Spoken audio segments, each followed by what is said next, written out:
घराघरांमध्ये आर्थिक चणचण आहेत, आर्थिक अडचणी आहेत. त्याला बरीचशी काही कारणं पण आहेत. काही लोकांना ऋण काढून सण करण्याची सवय आहे, तर काही लोकांना पगार खिशात मिळाला का तो जड होऊन जातो. घरी येता येतात 50% पैसे तो वाटत येतो पूजा न करता. खरं तशी पद्धत नाही.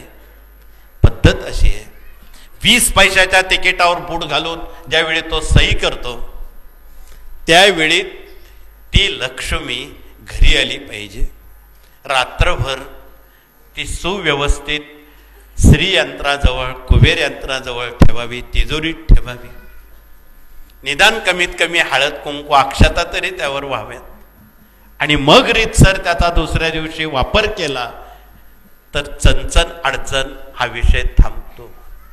हे कोण सांगेल कोणाला, हा महत्वाचा मुद्दा आहे. म्हणून कळकळीचं निवेदन आहे की कर्जबाजारीपणा घालवण्यासाठी इथे श्रीयंत्र आहे, ते दाखवतायत याज्ञिकी लोक.